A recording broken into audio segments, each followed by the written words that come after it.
سید ولد آدم خیر الانام، اس پہ لاکھوں درود، اس پہ لاکھوں سلام۔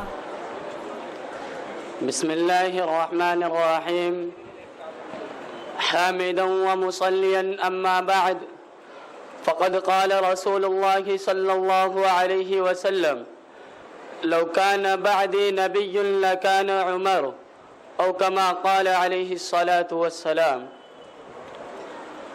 وہ جن کے رعب سے شیطان بھی رستہ بدلتا تھا، شہنشاہوں کا جن کے خوف سے سینہ دہلتا تھا، وہ جن کا دبدبہ مشہور تھا سارے زمانے میں، رہا ایوان باطل بارہا جن کے نشانے میں، انہی کے تذکرے سے مجلس دینی سجاؤں گا، انہی کے تذکرے سے مجلس دینی سجاؤں گا، انہی کے واقعات زندگی تم کو سناؤں گا۔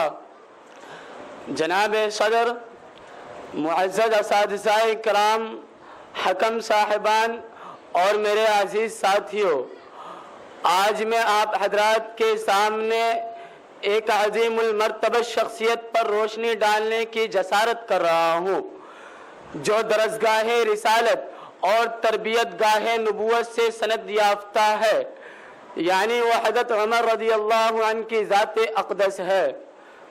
دوستو، حضرت عمر رضی اللہ عنہ ایسی درسگاہ سے فارغ ہوئے جس کا مشن دعوت اللہ، جس کا معلم محمد رسول اللہ، جس کا نصاب کلام اللہ، وہ مدرسہ جو علمی سرگرمیوں کا مرکز تھا، جو تنظیم و تبلیغ کا مرکز تھا، جو عبادت و تربیت کا مرکز تھا، جو سلطنت و فقیری کا مرکز تھا، اس عظیم الشان درسگاہ سے حضرت عمر رضی اللہ عنہ فیضیاب ہوئے۔ اگر آپ تاریخ کے اوراق پلٹے تو عمر کی عظمت و جلالت، قدر و منزلت، فضائل و مناقب روز روشن کی طرح عیاں ہو جائے گی۔ میرے دوستو، عمر وہ جس نے عناصر اربع پر حکومت کی، مٹی پر حکومت کی، آگ پر حکومت کی، پانی پر حکومت کی، ہوا پر حکومت کی۔ مٹی پر حکومت کی، زمین کانپ رہی تھی، ٹھوکر لگا کر کہا تھم جا، وہ تھم گئی۔ ہوا پر حکومت کی، منبر پر بیٹھ کر خطبہ دے رہے ہیں حضرت عمر فاروق، ہزاروں میل کے فاصلے سے جہاد ہو رہا ہے، وہاں پہ مشرک مومن آپس میں جنگ لڑ رہے ہیں، وہاں سے اللہ نے دکھایا اور یہاں سے منبر پر بیٹھ کر کہا یا ساریع الی الجبل، ہوا پیغام لے کر جا رہی ہے۔ پانی پر حکومت کی، آپ کو بتایا گیا دریا رکا ہوا ہے، کہاں میں خط لکھتا ہوں، دریا کو دے آؤ۔ آگ پر حکومت کی، بتایا گیا مدینہ کی وادی میں آگ لگی ہے، کہا عمر کا یہ رومال لے جاؤ اور کہو عمر نے بھیجا ہے، آگ رک گئی۔ عناصر اربع پر حکومت کی، عمر وہ جو اٹھے زیست کا عنوان بنے، منبر پر چڑھ کر بولے حق کا بیان بنے، ہجرت کرے جرأت کا اعلان بنے، مشورہ دے رب کی زبان بنے، بولے قرآن بنے، تولے میزان بنے۔ سب سے پہلے جس نے کعبہ کا دروازہ کھولا عمر بن خطاب ہے، سب سے پہلے جس نے اعلانیہ ہجرت کی عمر بن خطاب ہے، جس کے سائے سے کفر لرزتا تھا عمر بن خطاب ہے، جس کے سائے سے شیطان بھاگتا تھا عمر بن خطاب ہے، جس نے کلمہ حق پڑھا پھر نہیں چھپایا عمر بن خطاب ہے، جس نے مکہ سے مدینہ تک اسلامی چھاونی قائم کی عمر بن خطاب ہے، جس نے 20 رکعت تراویح کا اہتمام کیا عمر بن خطاب ہے، جس نے 4000 مسجدیں تعمیر کی عمر بن خطاب ہے، جس نے 900 جامع مسجدیں بنائی عمر بن خطاب ہے، جس نے پہلی دفعہ مسجد میں خطیب و امام کا تقرر کیا عمر بن خطاب ہے، جس نے حسین ابن علی کے لیے اٹھ کے کھڑا ہو جاتا تھا عمر بن خطاب ہے، جس نے نبی کی بیٹی کا سب سے زیادہ احترام کیا عمر بن خطاب ہے، جس کے متعلق آقا نے تعریفی جملہ کہا، آقا نے کہا عمر والدین مرے اولاد روتی ہے، اولاد مرے والدین روتے ہیں، جس دن دنیا سے تو جائے گا قیامت تک محمد کا اسلام روتا رہے گا۔ میرے دوستو، وادی دنیا کا حکمراں تھا۔ میں جب یہ پڑھتا ہوں کہ اس نے 22 لاکھ مربع میل پر اسلام کا پرچم لہرایا، تو کہتا ہوں وہ آدھی دنیا کا حکمراں تھا. جب میں یہ پڑھتا ہوں کہ کفر کانپتا تھا تو کہتا ہوں وہ آدھی دنیا کا حکمراں تھا. جب میں پڑھتا ہوں کہ شیطان بھاگتا تھا تو کہتا ہوں وہ آدھی دنیا کا حکمراں تھا. جب میں پڑھتا ہوں کہ خلیفہ ہونے کے باوجود اس کے جسم کے کپڑوں پر 70 سے زیادہ پیبند لگے تھے. جب میں پڑھتا ہوں کہ اپنے کندھوں پر یتیموں اور بیواؤں کا بوجھ اٹھایا کرتا تھا. جب میں پڑھتا ہوں کہ اینٹ کا سرانہ لے کر درخت کے سائے میں سو جایا کرتا تھا. جب میں پڑھتا ہوں کہ بیت المقدس کو فتح کرنے گیا خود پیدل تھا, سواری پر غلام تھا, تو کہتا ہوں وہ حکمراں بھی مگر کہاں تھا. وہ آدھی دنیا کا حکمراں تھا, وہ حکمراں بھی مگر کہاں تھا. بے پرتی موجوں پہ حد پرستوں کی سادہ کشتی کا بادبا تھا. بڑا مبارک ہے نام اس کا, ستاروں جیسا مقام اس کا. وہ ایک شاہی صفت مجاہد جو سوئے منزل روا دوا تھا. ابھرتے سورج سے تاج مانگا, سمندروں سے خراج مانگا. کسے خبر ہے کہ اس کا سکہ جہاں میں جاری کہاں کہاں تھا. حسن سے پوچھو, علی سے پوچھو, تم اس کے بارے نبی سے پوچھو. اندھیری شب میں چراغ بن کر جو ساری دنیا میں ذو فشاتا. آقا عمر, رہبر عمر, مولا عمر, اعلیٰ عمر, اولا عمر, ذات نبی پاک پہ سوجان سے شیدا عمر. ایمان میں, ایقان میں, احسان میں یکتا عمر. باد بہاری کی طرح گزرا, عراق و روم سے ابر کرم بن کر اٹھا, ایران پہ برسا عمر. ماں بعد ختم المرسلین کوئی نبی آنا نہیں, ماں بعد ختم المرسلین کوئی نبی آنا نہیں. یہ سلسلہ چلتا اگر ایک نبی ہوتا عمر. وما علینا الا البلاغ. حضرات نوٹ فرما لیں, مصاحف نمبر 1, مصاحف نمبر 1 تشریف لائیں. حامدا و مصلیا اما بعد, فاعوذ باللہ من الشیطان الرجیم, بسم اللہ الرحمن الرحیم. قل هل يستوي الذين يعلمون والذين لا يعلمون. صدق اللہ العظیم. محترم اساتذہ کرام اور معزز ساتھیوں, آج کی اس پر رونق و پر بہار محفل میں چاہتا ہوں کہ طالبان علوم نبویہ کو ان کے مقام و مرتبہ سے آگاہ کروں, انہیں اپنی ذمہ داریوں کا احساس دلاؤں اور آج انہیں بتا دوں کہ تمہارا مقام و مرتبہ کیا ہے. دوستو, تم تو وہ ہو جس کا ایک سرا براہ راست نبوت محمدی سے اور دوسرا سرا ان کی زندگی سے ملتا ہے. تم کوئی اور نہیں بلکہ نبی آخر الزمان صلی اللہ علیہ وسلم کی وہ زندہ جاوید امت ہو جنہیں قیامت تک باقی رہنا ہے. تمہارا مقام تو یہ ہے کہ قرآن کریم میں هل يستوي الذين يعلمون والذين لا يعلمون کا دعویٰ کر کے جاہلوں اور نادانوں میں نئی زندگی بخش دی. لیکن میرے دوستو, ہمیشہ سے یہ دستور بھی رہا ہے کہ جنہیں جتنا اعلیٰ عہدہ و منصب عطا کیا جاتا ہے ان کی ذمہ داریاں بھی اتنی ہی بڑی اور اہم ہوتی ہے.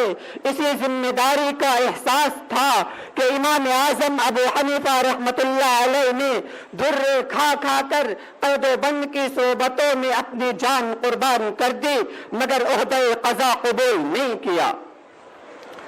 اے جانشین امت, اے نائبین رسول رحمت, آج پورے امت کا شیرازہ بکھر چکا ہے. خود پرستی کا جنون سب پر سوار ہے. انسان کی جان و مال, عزت و آبرو کا احترام تیزی کے ساتھ رخصت ہو رہا ہے. مسلمانوں اور ان کے دینی مدرسوں کو بدنام کرنے کی زبردست مہم چلائی جا رہی ہے. آج غیروں کی نگاہیں نہ کسی مخصوص ادارے پر ہے اور نہ کسی خاص گروہ پر, بلکہ وہ تمام کے تمام دینی انجمنوں, تحریکوں اور اداروں کو اس جرم میں شریک سمجھتی ہیں. میرے دوستو, آج تمام مسلم دشمن طاقتیں چاہتی ہیں کہ جس میں اسلام کے اس طرح بوٹیاں نوچ دی جائے کہ ہر بھوکے بھیڑیے کے منہ میں برابر کے ساتھ ایک ایک لقمہ آ جائے. آج کا چیلنج اور خطرہ پچھلے تمام چیلنجوں اور خطرات سے زیادہ سنگین ہے.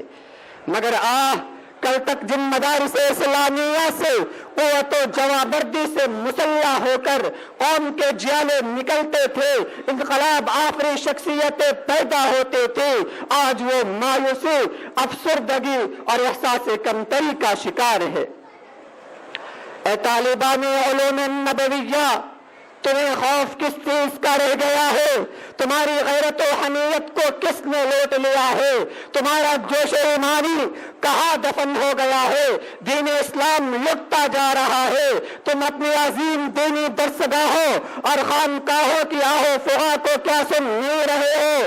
تم اپنے اکابر و اسلاف کے کردار کو بول کیسے گئے ہو؟ اپنے اساتذہ کے دل کی دھڑکنیں کیا تمہیں تڑپا نہیں رہی ہے؟ کیا تم اپنی کتابوں میں صدیق اکبر کی بے چینی و اضطرابی کو بار بار پڑھ نہیں رہے ہو؟ کیا فاروق اعظم کی دینی حمیت و خودداری تمہارے سامنے نہیں ہے؟ کیا پوری امت جب مغربی تہذیب سے متاثر ہو کر ارتداد کے گڑھے میں جا گرے گی تب تم اٹھو گے؟ آخر تمہیں کس چیز کا انتظار ہے؟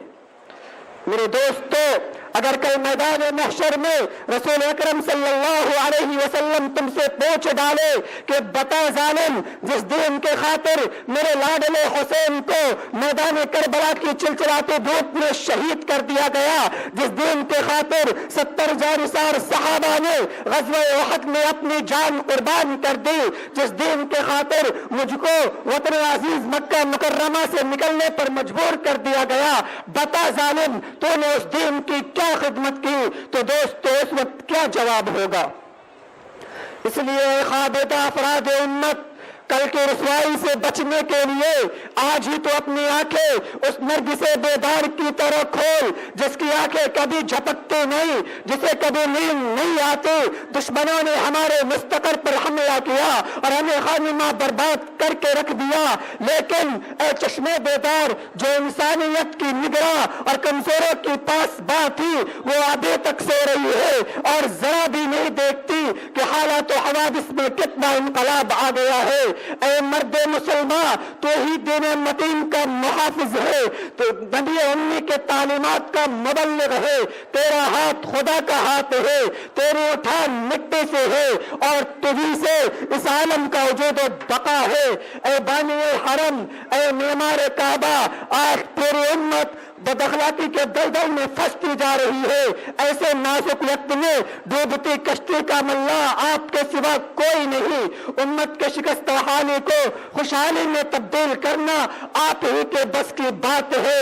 اس لیے اے فرزندان امت محمدی، آج آپ کو عصر جدید کے چیلنجوں کا ڈٹ کر مقابلہ کرنا ہوگا، نئے نئے فتنے اور نئے نئے خطرات کا دندہ شکن جواب دینا ہوگا اور اپنے اندر برداشت کی وہ اٹل قوت اور ہمت کا وہ پہاڑ پیدا کرنا ہوگا جس پر نہ ملک کی کوئی شہنشاہیت غالب آ سکے اور نہ اس پر دنیا کی کوئی بادشاہت فتح یاب ہو سکے۔ پردہ غفلت کا ان آنکھوں سے اٹھا دے یا رب، پردہ غفلت کا ان آنکھوں سے اٹھا دے یا رب، اپنے بندوں کو راہ راست دکھا دے یا رب۔ شب ہے تاریک سمندر میں بتا ہے طوفان، ڈوبتی کشتی کو ساحل سے لگا دے یا رب۔ وما علینا الا البلاغ۔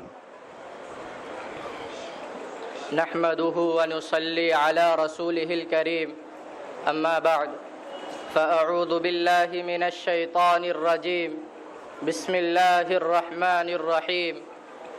ثاني اثنين إذ هما في الغار إذ يقول لصاحبه لا تحزن إن الله معنا، صدق اللہ العظیم۔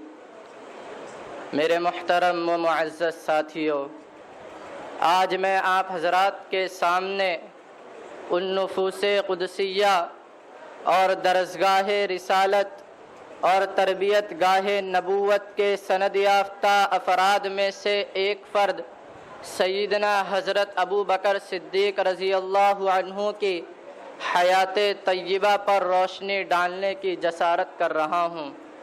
میرے دوستوں، یہ وہ شخصیت ہے جو نبی کریم صلی اللہ علیہ وسلم کے بعثت کے پہلے دن مشرف با اسلام ہوئی۔ حضرت ابو بکر صدیق رضی اللہ عنہ اسلام لاتے ہی دین کی تبلیغ میں مصروف ہو گئے بہت سے غلام جو مسلمان ہو چکے تھے ان کو کافروں سے آزاد کر دیا۔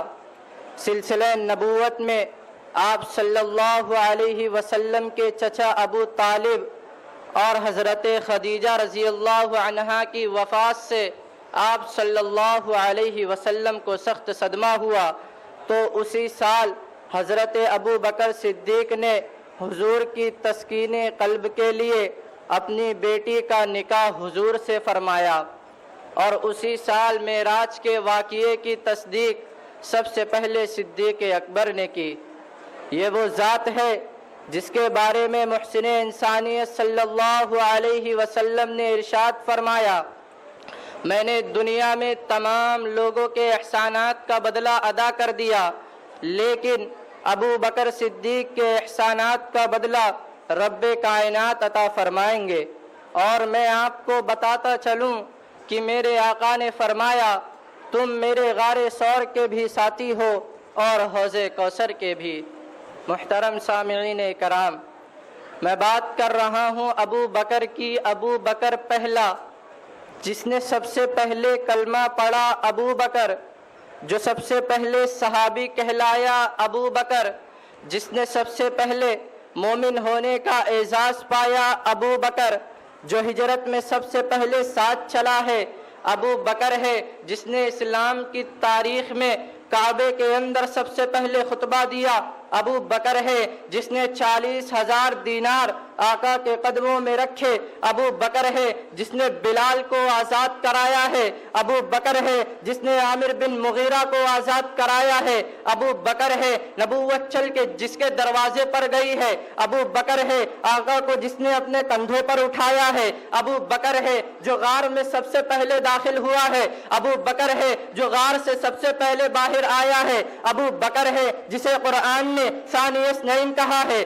ابو بکر ہے جسے قرآن نے والذی جاء بالصدق کہا ہے، ابو بکر ہے جسے قرآن نے اذ یقول لصاحبہ کہا ہے، ابو بکر ہے جسے قرآن نے اولئک المتقون کہا ہے، ابو بکر ہے جس نے آقا کو اپنی گود میں سلایا ہے، ابو بکر ہے جس نے سانپ کا ڈسنا برداشت کیا ہے، ابو بکر ہے جس نے سانپ کے ڈسنے کے باوجود آقا کو نہیں جگایا ہے، ابو بکر ہے جس کی ایڑی پر آقا نے اپنا لعاب لگایا ہے، ابو بکر ہے جو قبا کے مقام پہ پہلے آیا ہے، ابو بکر ہے جس نے قبا کے مقام پر پہنچ کر آقا پر چادر ڈال دی ہے، ابو بکر ہے جو قبا کے مقام پر آقا کا سائبان بن کر کھڑا رہا ہے، ابو بکر ہے جس نے قبا کی پہلے اینٹ رکھی ہے، ابو بکر ہے جس نے ریاض الجنہ کا ٹکڑا خرید کر دیا ہے، ابو بکر ہے جس نے مسجد نبوی کی پہلی اینٹ رکھی ہے، ابو بکر ہے جس نے صلح حدیبیہ کا مشورہ دیا، ابو بکر ہے جس نے عثمان بن عفان کو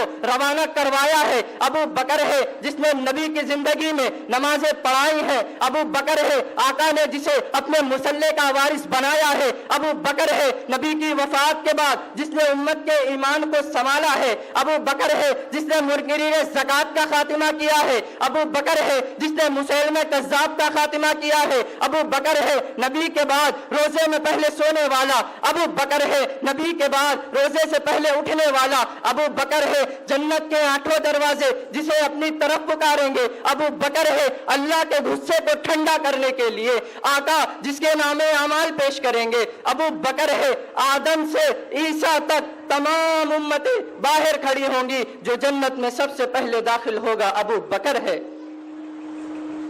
میرے دوستوں، کون ابو بکر؟ کون ابو بکر؟ توجہ ہے، پہلا، وہ پہلا مومن، وہ پہلا مددگار، پہلا صحابی، نبی نے جسے ہر قدم پر دعا دی، وہ افضل البشر بعد الانبیاء ہے، وہ جانے صداقت، وہ جانے وفا ہے، فرشتے اسی کی اداؤں پہ عاشق، اسی کی نماز و دعاؤں پہ عاشق، وہ نبیوں سے کمتر، وہ نبیوں سے کمتر، اماموں سے اعلیٰ، محمد سے ہر دم وفا کرنے والا، بشر کی شرافت کا معیار ٹھہرا، صداقت کا اونچا وہ مینار ٹھہرا، وہ چلتا ہوا ایک باد حرم تھا، وہ سارے کا سارا تھا قرآن جیسا، خدا کے تھا ایک ایک فرمان جیسا، وہی ثانی اثنین کا ہے مخاطب، اسی کے لیے بنے سارے مراتب، جھکاتا تھا نظر عمر اس کے آگے، کھڑا ہو گیا شام و سحر اس کے آگے، وہ کتنا بڑا ہے خدا جانتا ہے، وہ کیسے بنا ہے خدا جانتا ہے، وما علینا الا البلاغ۔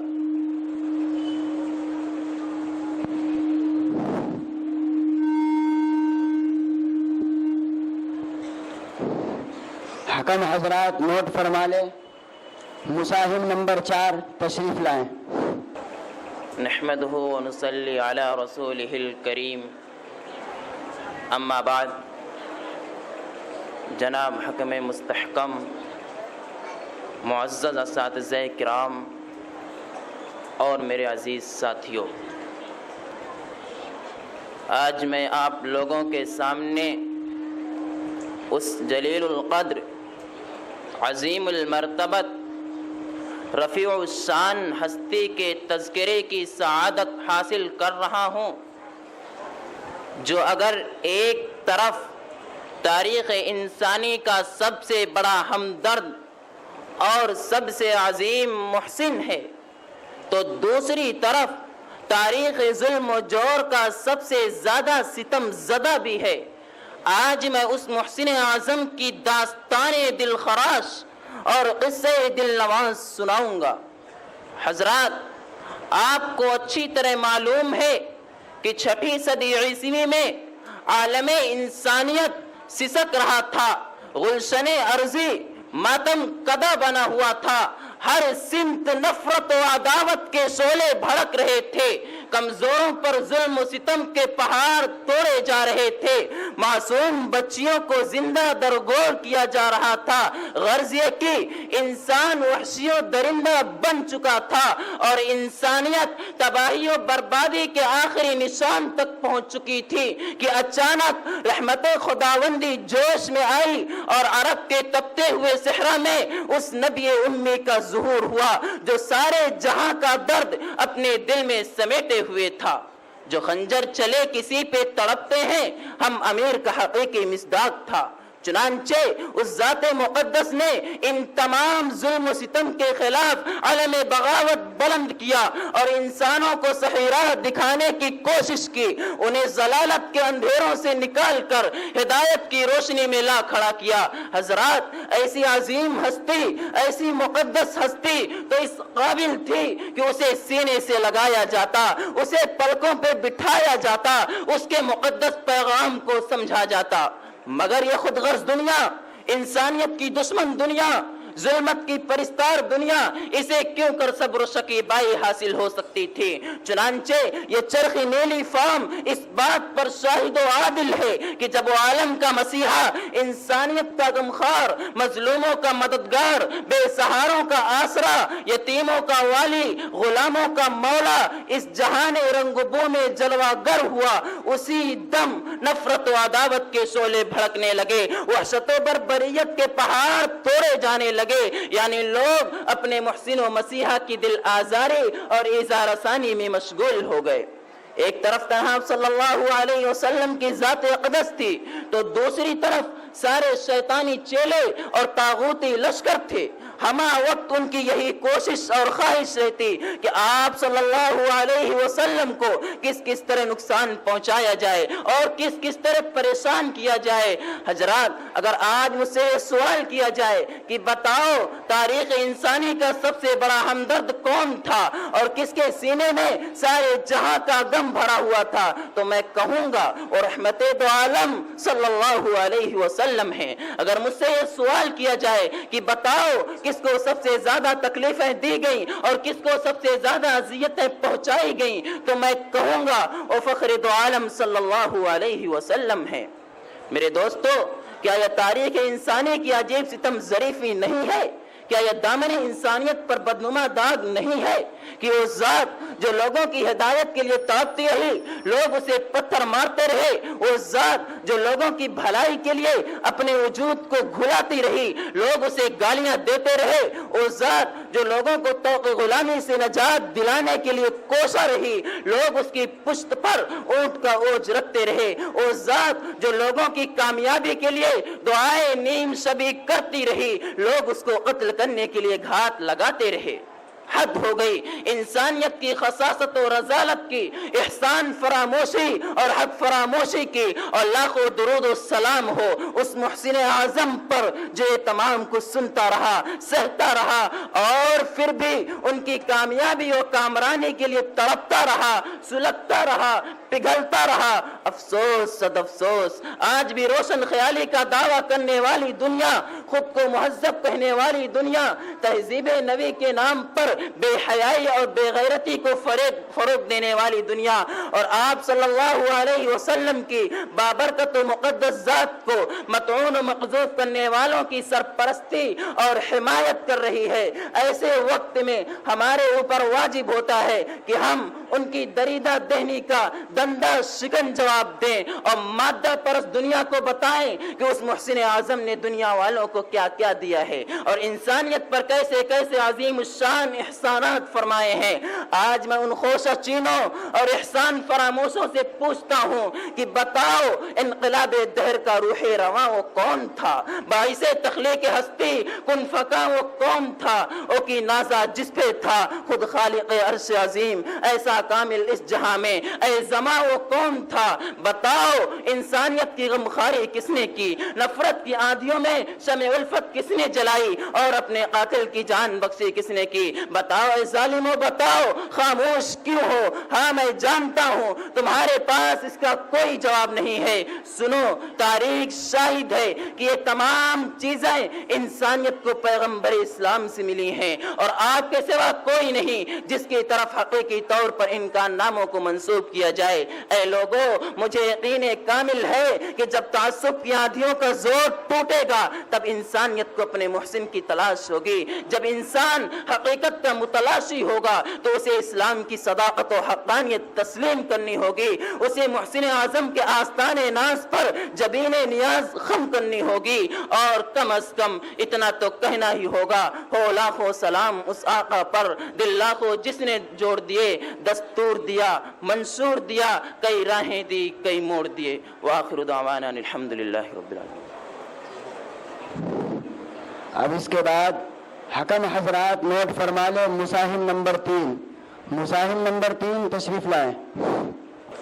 بسم اللہ الرحمن الرحیم۔ الحمد للہ وکفى وسلام علی عباده الذین اصطفى، اما بعد فاعوذ باللہ من الشیطان الرجیم، بسم اللہ الرحمن الرحیم۔ ومن يبتغ غير الإسلام دينا فلن يقبل منه وهو في الآخرة من الخاسرين، صدق اللہ العظیم۔ محترم و مکرم جناب حکم صاحب، اساتذہ کرام اور عزیز طلبہ، آج میری تقریر کا عنوان ہے اسلام امن و سلامتی کا ضامن۔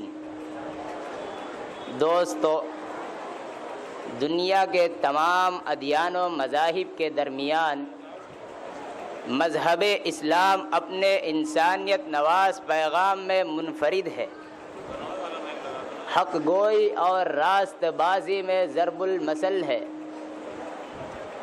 بلند اخلاقی اور اعلیٰ کرداری میں اسلام کو امتیازی شان حاصل ہے۔ امن و امان کی پاسداری اور تحفظ انسانیت میں اسلام کی کوئی نظیر نہیں ہے۔ چنانچہ آپ تاریخ کے اوراق کا مطالعہ کر ڈالیے، مذاہب عالم کا جائزہ لے لیجئے، دنیا کے تمام ادیان و دھرم کا مطالعہ کر ڈالیے تو آپ برملا اظہار کریں گے کہ مذہب اسلام کی نظیر نہ کل تھی نہ آج ہے اور نہ قیامت تک کوئی پیش کر سکے گا۔ کیوں؟ اس لیے کہ اسلام ہی وہ واحد مذہب ہے جہاں امن و سلامتی کی تعلیم دی جاتی ہے، جہاں اخوت و بھائی چارگی کا درس دیا جاتا ہے، جہاں ہمدردی اور رواداری کی تلقین کی جاتی ہے۔ مذہب اسلام میں امن و امان کے پھول کھلتے ہیں، صداقت و سچائی کی شجرکاری کی جاتی ہے، الفت و محبت کی آبیاری کی جاتی ہے۔ اسلام میں عدل و مساوات کو فروغ دیا جاتا ہے۔ مگر افسوس کہ آج کچھ ناعاقبت اندیش فرقہ پرست اسلام کو دہشت پسند مذہب قرار دے رہے ہیں۔ مذہب اسلام پر رجعت پسندی اور بنیاد پرستی کا الزام تھوپا جا رہا ہے۔ آج پورے ملک میں اسلام مخالف مہم چھڑی ہوئی ہے۔ کبھی ہماری مسجدوں پر حملے ہو رہے ہیں تو کبھی دینی اداروں کو ظلم و بربریت کا نشانہ بنایا جا رہا ہے۔ ایک طرف مدارس اسلامیہ کو دہشت گردی کا اڈہ قرار دیا جا رہا ہے تو دوسری طرف قرآن کریم جیسی مقدس کتاب میں حذف و ترمیم کا مطالبہ کیا جا رہا ہے۔ معزز سامعین کرام، حالانکہ یہ تشدد پسند اچھی طرح جانتے ہیں کہ چوری کرنے کے سلسلے میں اسلام کا اعلان یہ ہے، السارق والسارقة فاقطعوا ایدیہما جزاء بما کسبا نکالا من اللہ، کہ اگر کسی مرد نے چوری کی تو اس کا بھی ہاتھ کاٹا جائے گا، اور اگر کسی خاتون سے غلطی سرزد ہو جائے تو اس کی بھی یہی سزا ہے۔ اے اسلام کو امن دشمن کہنے والوں، اے اسلام اور دہشت گردی کو متصادم ٹھہرانے والوں، آنکھیں کھول کر اسلام کی تعلیم دیکھو کہ اگر اسلام میں امن و امان نہ ہوتا، صلح و آشتی نہ ہوتی، اخوت و بھائی چارگی نہ ہوتی، عدل و انصاف نہ ہوتا، اور بقول تمہارے خدا نہ خواستہ اگر اسلام میں دہشت پسندی ہوتی، امن دشمنی ہوتی، انسانیت کی حق تلفی ہوتی، اسلامی تعلیمات ملک و ملت کے لیے وبال جان ہوتی، تو بتاؤ اے عقل کے اندھو، کیا اسلام اپنے ماننے والوں کا ہاتھ کاٹتا؟ چوری کرنے پر اتنی سخت سزا دی جاتی، اسلام میں بدکاروں اور زناکاروں کو کوڑے لگائے جاتے، ناحق لوٹ مار پر پابندیاں عائد کی جاتی؟ نہیں، ہرگز نہیں، بلکہ جس طرح دیگر ادیان و مذاہب میں اپنوں کے تئیں چشم پوشی کی جاتی ہے، دوستوں کے جرم پر پردہ ڈال دیا جاتا ہے، اپنوں کے جرم پر پردہ ڈال دیا جاتا ہے، مستحق عتاب ہم خیالوں کو رہا کر دیا جاتا ہے، تو اسلام میں بھی مجرم کے ساتھ رعایت کی جاتی، ظلم و ستم پر چشم پوشی کی جاتی، تشدد پسندوں کو رہا کر دیا جاتا اور دہشت گردوں کو انعام سے نوازا جاتا۔ لیکن آپ پوری اسلامی تاریخ کا مطالعہ کر ڈالیے، کہیں بھی آپ کو اسلام میں اونچ نیچ نہیں ملے گا، کسی بھی جگہ یک طرفہ معاملہ نہیں ہوگا۔ اسلام کو امن دشمن کہنے والوں، تم یہ نہیں جانتے کہ جس دن اس ملک سے اسلام کا سایہ اٹھ جائے گا، اسلامی تعلیمات ناپید ہو جائیں گی، اسلامی احکامات کو بھلا دیا جائے گا، فرمودات نبویہ کو امن و سلامتی کے لیے معنی تصور کیا جانے لگے گا، قرآنی تعلیمات کو پس پشت ڈال دیا جائے گا، تو اس دن ہندوستان سے امن و امان کا جنازہ اٹھ جائے گا، اخوت و بھائی چارگی کا خاتمہ ہو جائے گا، صلح و آشتی کا خاتمہ ہو جائے گا، امن و امان کا خاتمہ ہو جائے گا، عدل و انصاف کا خاتمہ ہو جائے گا، اور پھر نتیجہ یہ ہوگا کہ فتنہ و فساد کا راج ہوگا، وحشت و دہشت کا راج ہوگا، ظلم و ستم کی حکمرانی ہوگی، آفت و مصیبت کی ہوائیں چلیں گی، اور اتنا ہی نہیں بلکہ لال قلعے کی سرخی سیاہ ہو جائے گی، بلند و بالا قطب مینار زمین بوس ہو جائے گا، انڈیا گیٹ کی خوبصورتی ختم ہو جائے گی، اور تاج محل کی چمک ماند پڑ جائے گی۔ محترم حضرات، اس ملک میں آج جہاں بھی امن و سلامتی کی فضا دکھائی دے رہی ہے، سکون و راحت کی ہوا چل رہی ہے، اخوت و بھائی چارگی کی شمع جل رہی ہے، تو وہ صرف اور صرف اسلامی تعلیمات کی دین ہے، اسلام سے وابستگی رکھنے والوں کا فیض ہے۔ لہذا اگر کوئی امن و سلامتی اور اخوت و بھائی چارگی کا متلاشی ہے تو وہ آئے سایہ اسلام میں۔ اسی بات پر میں اپنی تقریر کو اس شعر کے ساتھ ختم کرتا ہوں کہ عافیت چاہو تو آؤ دامن اسلام میں، عافیت چاہو تو آؤ دامن اسلام میں، یہ وہ دریا ہے کہ جس میں ڈوبتا کوئی نہیں۔ وآخر دعوانا ان الحمد للہ رب العالمین۔ طلبہ خاموشی کا ماحول بنا کر رکھیں اور تقریر کو غور سے سنیں۔ اس کے بعد حکم حضرات نوٹ فرما لیں، مساہم نمبر دو تشریف لائیں۔ السلام علیکم ورحمۃ اللہ وبرکاتہ۔ بسم اللہ الرحمن الرحیم، حامدا و مصلیا اما بعد۔ حکم محترم اور سامعین بز، آج میں ان یاران باصفا، شہیدان عشق و وفا، وارثان بلال اور عشاق نبی کے تذکرے کی سعادت حاصل کر رہا ہوں، جن کا قلب و جگر نبی کی عظمت سے معمور تھا، جن کا دل عشق نبی سے سرشار تھا، جن کے چہرے پر عزم و استقلال کی کرنیں جلوہ فگن تھی، جنہوں نے اہل جہاں کو عشق نبی کا درس دیا، صنف انسانی کو محبت کا پیغام سنایا، جنہوں نے امت کو نبی سے پیار کرنا سکھلایا، عشق نبی کا طریقہ بتایا، محبت نبی کا راستہ دکھلایا، جن کو دنیا علماء دیوبند کہتی ہے۔ لیکن میرے عزیز دوستو، میں حیرانیت کے سمندر میں غرق سرگرداں پریشان ہوں کہ اس قلیل وقت میں ایسے عظیم الشان وسیع و بسیط موضوع پر کس طرح لب کشائی کر سکوں کہ جس کا غیروں نے بھی کھلے الفاظ میں اعتراف کیا ہے، ان کے کن کن گوشوں کو نوک زبان پر لاؤں، ان کی کن کن خوبیوں کو بیان کروں اور کن کن خصوصیات کو نظر انداز کر دوں، ان کے عشق نبی کے واقعات کی سیر کراؤں یا ان کے مجاہدانہ کردار کی روداد سناؤں۔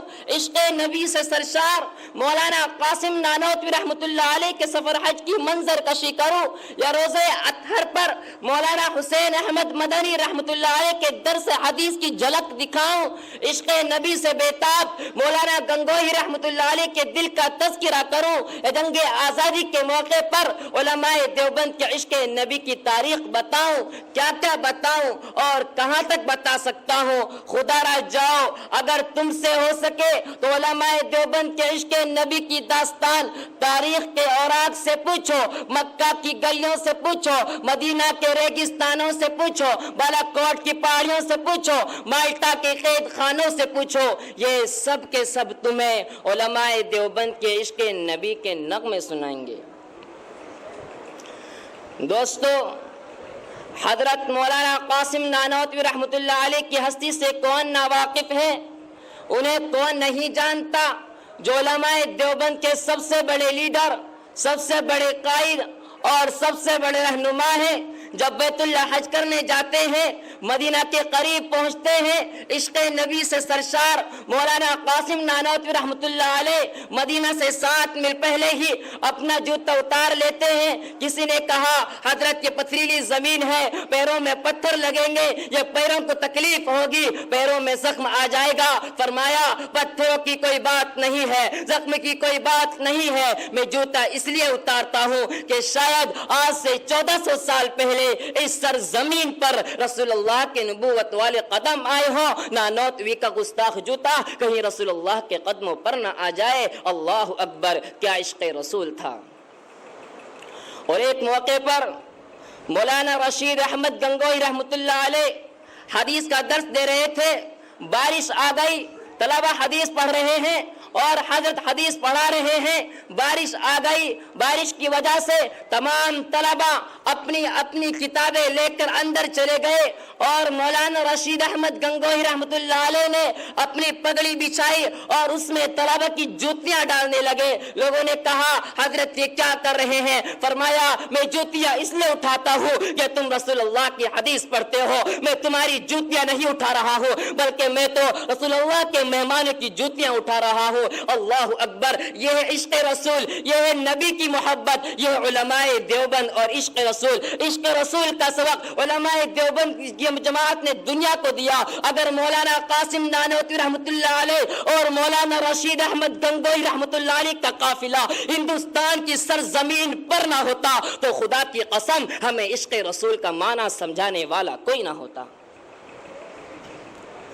دوستو، آج کی اسلام و نہاد دنیا میں عشق رسول کا دعویٰ کرنے والے ہزاروں مل جائیں گے، محبت نبی کا دعویٰ کرنے والے ہزاروں مل جائیں گے، نبی کے نام پر مر مٹنے کا دعویٰ کرنے والے ہزاروں مل جائیں گے، مگر ہمیں بتاؤ تو صحیح کہ ان کے دعووں میں کتنی صداقت ہے، ان کے دعووں میں کتنی سچائی ہے، ان کے دعووں کے علم بردار کتنے عاشق رسول ہیں، کیا ان کی زبان سے اتر کر ان کے دلوں میں بھی کوئی اثر ہے؟ کیا وہ واقعتاً اپنے دعوے میں سچے ہیں؟ نہیں اور ہرگز نہیں، یہ اپنے دعوے میں سچے نہیں ہو سکتے، اس لیے کہ اگر عشق رسول نام ہے اس کا کہ جو چاہے قبروں پر چادر چلا لے، جو چاہے قبروں پر بتیاں سلگا لے، جو چاہے قبروں پر عرس لگا لے، جو چاہے قبروں پر ناچ گانا قوالی کی محفل سجا لے، جو چاہے نبی کی تعریف میں چند اشعار کہہ دے، اگر عشق رسول اسی کا نام ہے تو ہم ایسے عشق رسول کو تمہارے منہ پر مارتے ہیں۔ ہمیں عشق رسول چاہیے، حجت الاسلام حضرت مولانا قاسم نانوتوی رحمۃ اللہ علیہ کی طرح ہمیں عشق رسول چاہیے، قطب عالم حضرت مولانا رشید احمد گنگوہی رحمۃ اللہ علیہ کی طرح ہمیں عشق رسول چاہیے، شیخ الہند حضرت مولانا محمود حسن دیوبندی رحمۃ اللہ علیہ کی طرح ہمیں عشق رسول چاہیے، شیخ الاسلام حضرت مولانا سید حسین احمد مدنی رحمۃ اللہ علیہ کی طرح ہمیں عشق رسول چاہیے، بانی تبلیغی جماعت حضرت مولانا الیاس کاندلی رحمۃ اللہ علیہ کی طرح ہمیں عشق رسول چاہیے، حکیم الامت حضرت مولانا اشرف علی تھانوی رحمۃ اللہ علیہ کی طرح۔ اللہ تعالیٰ ان کی قبروں پر سینکڑوں رحمتیں نازل کرے۔ میں اپنی تقریر کو چند باتوں پر ختم کرتا ہوں، وما علینا الا البلاغ۔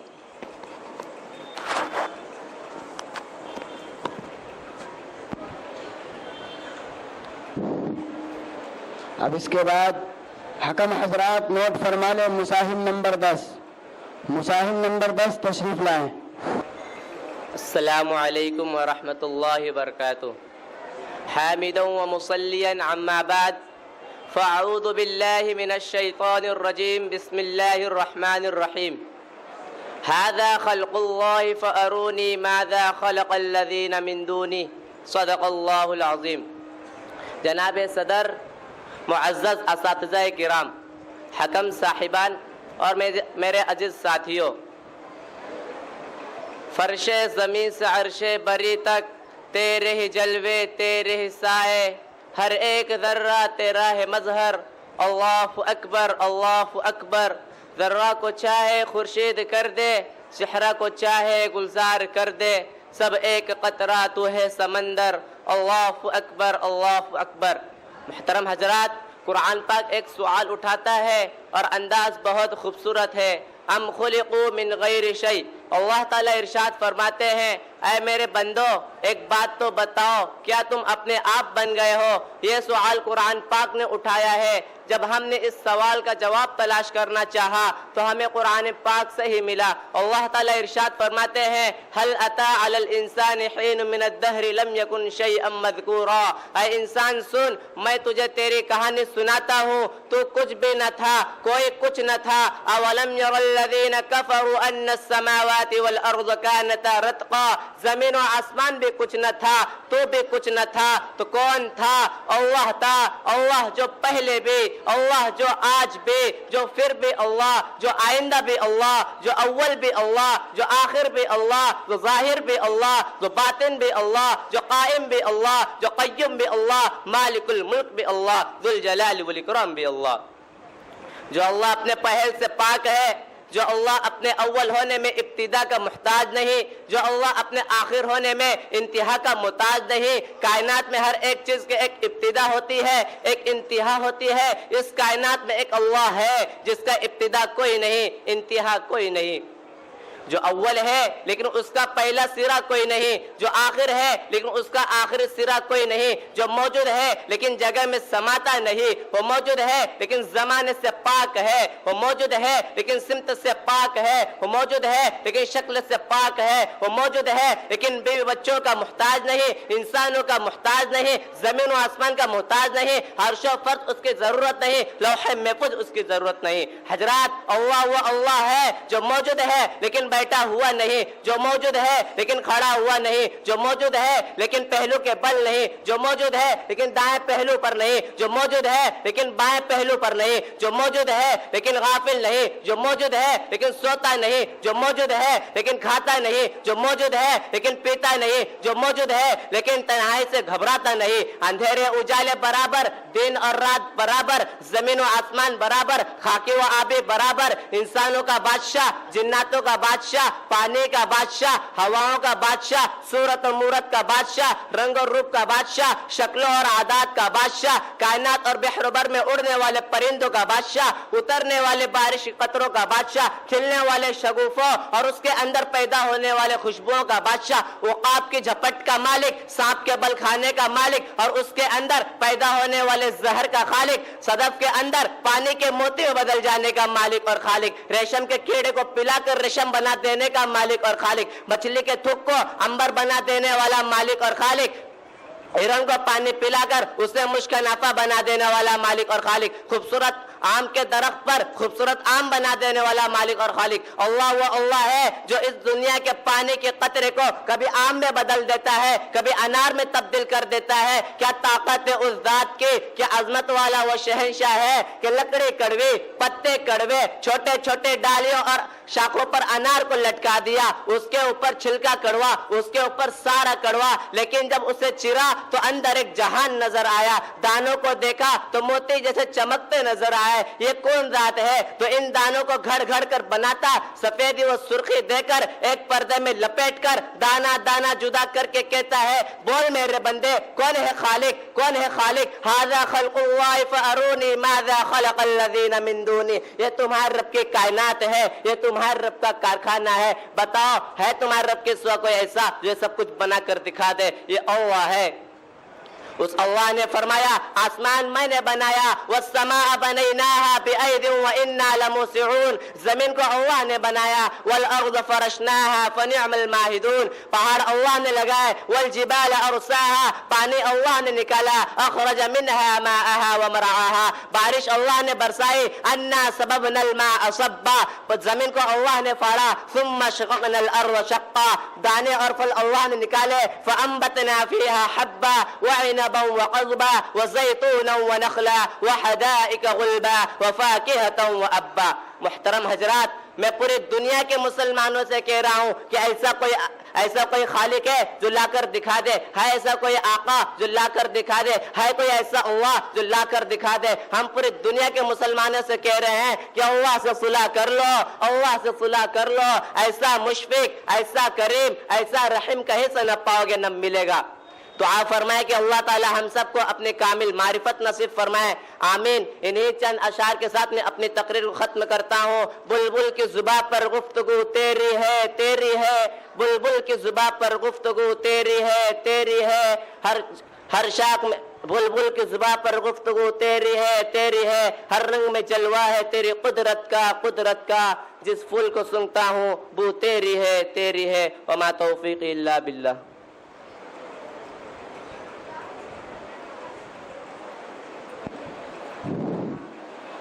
حکم حضرات نوٹ فرما لے، مصاحب نمبر 8۔ بسم اللہ الرحمن الرحیم، نحمده ونصلي على رسوله الكريم، اما بعد فقد قیل حب الوطن من الایمان۔ جناب حکم و مستحکم صاحب اور گلشن سراجی کے نوشگفتہ پھولوں، ہندوستان قومی یکجہتی و گنگا جمنی تہذیب کا علم بردار ہے۔ یہ ایسا چمن ہے جہاں امن و آشتی اور اتحاد ملی کے بے شمار پھول کھلتے ہیں۔ یہاں کی فضا میں محبت اور یہاں کے ہر فرد میں آپسی الفت ہوتی ہے۔ یہ ایسا پلیٹ فارم ہے جہاں ہندو، مسلم، سکھ اور عیسائی یکساں طور پر جمع ہوتے ہیں۔ گویا ہندوستان آپسی اتحاد کا حسین سنگم ہے اور یہاں پر سارے مذاہب محترم ہیں۔ سامعین محترم، ہندوستان میں جہاں دیگر ادیان و مذاہب کے لوگ قیام پذیر ہیں، وہیں پر مسلمان ہندوستان کی ریڑھ کی ہڈی کی حیثیت رکھتا ہے۔ یہ حقیقت ہے کہ ہندوستان کی تقدیر کو مسلمانوں نے اپنے خون جگر سے سنوارا ہے۔ ہر ہندوستانی کو سر اٹھا کر جینے کا حق مسلمانوں نے دلایا ہے۔ اس چمن کی آبیاری مسلمانوں نے کی ہے، اسے سونے کی چڑیاں مسلمانوں نے بنایا ہے، اور ہر وقت آنے والی بیرونی طاقت کا مسلم علماء اور عوام نے ڈٹ کر مقابلہ کیا اور ان کے ناپاک منصوبوں کی دھجیاں اڑا دی اور ان سے یہ بات کہہ ڈالی کہ جب تک مسلمان ہندوستان میں موجود رہے گا اس وقت تک اس ملک کو غیروں کے حوالے نہیں کیا جا سکتا۔ یعنی مسلمانوں نے بزبان حال یہ اعلان کر دیا کہ غازیوں میں بو رہے گی جب تلک ایمان کی، غازیوں میں بو رہے گی جب تلک ایمان کی، تخت لندن تک چلے گی تیغ ہندوستان کی۔ سامعین محترم، مگر آج بڑے افسوس کے ساتھ یہ بات بھی کہنی پڑتی ہے کہ جس وطن کی خاطر مسلمانوں نے اپنی جانیں گنوا دی، بیویوں کو بیوہ، بچوں کو یتیم کیا، اپنے خون کو پانی کی طرح بہایا، جس کی حفاظت کی خاطر اپنی گردنوں کو سولی پر لٹکایا، جس کی حفاظت کو اپنی حفاظت سمجھ کر انگریزوں سے مقابلہ کیا، آج اسی ہندوستان میں انہی مسلمانوں کا جینا دوبر کیا جا رہا ہے، ان کے ساتھ ناانصافی اور بے وفائی کا برتاؤ کیا جا رہا ہے، ان کے جذبات و احساسات کو مجروح کر کے انہیں نا امید اور باغی ہند قرار دیا جا رہا ہے، ان پر بیجا الزامات عائد کر کے قید و بند کی سزائیں دی جا رہی ہے، انہیں دہشت گرد قرار دے کر ان کی زندگیوں سے کھلواڑ کیا جا رہا ہے۔ ان کے اس وطن پر بے شمار احسانات کے باوجود حکومت کی ہر مراعات سے انہیں محروم رکھا جا رہا ہے۔ دوسرے الفاظ میں کہا جائے تو بیجا نہ ہوگا کہ ان کے ساتھ سوتیلا سلوک کیا جا رہا ہے، ان کی مساجد کو شہید اور مدارس کو مقفل کیا جا رہا ہے، ان کی عبادت گاہوں کو دہشت گردی کا اڈا قرار دیا جا رہا ہے۔ آخر ان تمام باتوں کی بنیادی وجہ کیا ہے؟ جب معلوم کیا جاتا ہے تو بس ایک ہی وجہ نکل آ رہی ہے کہ وہ مسلمان ہیں۔ کسی نے بہت سچ کہا ہے کہ کٹتے ہی رہے بستی میں ہمراہ بروں کی، کہ کٹتے ہی رہے بستی میں ہمراہ بروں کی، آنکھوں میں سلاخیں رہیں ہم دیدہ وروں کی، لوٹی گئی عزت تو ہمارے ہی گھروں کی، لوٹی گئی عزت تو ہمارے ہی گھروں کی، کاٹی گئی فصلیں تو ہمارے ہی سروں کی۔